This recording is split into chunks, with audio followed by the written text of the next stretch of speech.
ঝালকাঠি শহরে অবৈধ অটোরিকশা অভিযানে উত্তেজনা, চালকদের অভিযোগ চাকরি বাঁচাতে নাটক নাকি সত্যিকারের উচ্ছেদ। ঝালকাঠি থেকে শফিকুল ইসলাম হিরুর প্রতিবেদনে দেখুন বিস্তারিত।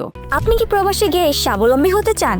পূর্বে বুকিংকৃত বিমানের টিকিট পরিবর্তন করতে চান, অথবা ট্যুরিস্ট ভিসার মাধ্যমে এই সুন্দর পৃথিবী ঘুরে দেখার স্বপ্ন দেখছেন? আপনার স্বপ্নকে বাস্তবায়ন করতে A to Z travels and tours আছে আপনার সাথে। ঝালকাঠি শহরে লাইসেন্সবিহীন অটোরিকশার বিরুদ্ধে অভিযান শুরু করেছে পৌর কর্তৃপক্ষ। বৃহস্পতিবার সকাল 9:30 থেকে এই অভিযান চালানো হয় শহরের গুরুত্বপূর্ণ মোড় ও সড়কে।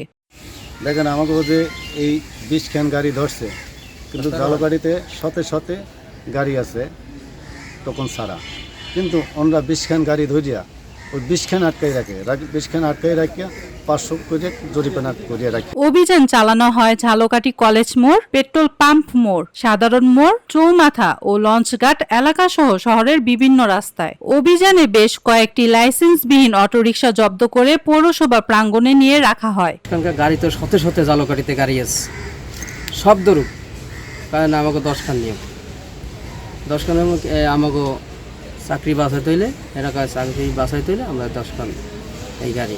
তবে অভিযানের পদ্ধতি এবং উদ্দেশ্য নিয়ে শুরু হয়েছে বিতর্ক ও ক্ষোভ। অটোরিকশা চালকরা দাবি করেছেন, আমরা কোনো লাইসেন্স পাই না, অথচ পৌরসভার স্টপের লোকজন 3 থেকে 5টা করে লাইসেন্স নিয়ে রেখেছে। দেখা গেছে সারাদিন বসাই রাখছে, মাগরিবের নামাজের পরে গাড়ি ছাড়ছে 500 টাকা জরিমানা, অথচ টোকেন হাতে দেয় না, কয়েকটি টোকেন আমরা পরে নিয়ে নই। এখন আমরা গরিব চালকরা শিকার হচ্ছি। চালকদের আরো অভিযোগ, পৌরসভার কিছু কর্মচারী জব্দ করা গাড়ির লাইসেন্স ভাড়া দেওয়ার প্রস্তাব দেন মোটা অঙ্কের বিনিময়ে। এইটিছে আমাকে ছাড়তে আসে না, আমাকে 4-5টা মানুষ আমার উপরে থায়, আমি ইনকাম করি হেগো খাবার জোগাড় করি, আর এই অবস্থা।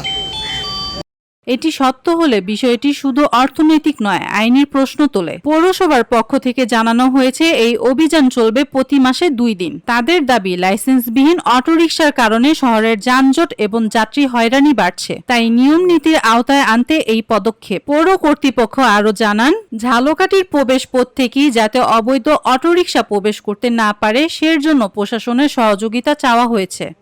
আমাদের এই পৌর এলাকার ভিতরে অবৈধ অটো, যার দ্বারা যায় শহরে অনেক জ্যামের সৃষ্টি হয়। এই কারণে এই অবৈধ যাদের লাইসেন্স নাই, লাইসেন্সবিহীন বাইরে থেকে ইউনিয়ন থেকে বিভিন্ন অটো আইসা জ্যাম সৃষ্টি করে, জনসাধারণের চলাফেরায় অনেক সমস্যার হয়। এই কারণে এই অবৈধগুলা ধরা হয়, আইনা আটকানো হয়, তো 500 টাকা করা হয়, 1345-এর মতো আছে। জেলা উন্নয়ন কমিটির সবাই এটা করা হয়েছে যে স্থায়ীভাবে কীভাবে একটু পুলিশের সহযোগিতা নিতে হবে, ট্রাফিকের সহযোগিতা নিতে হবে। তারা যদি সহযোগিতা করে, যে অবৈধ যেগুলো আছে এগুলি যদি ঢুকতে না দেয়, যে পয়েন্টগুলো তারা আছে দাঁড়ানো, তাইলে মনে করেন শহরটা একটা পরিষ্কার পরিচ্ছন্ন।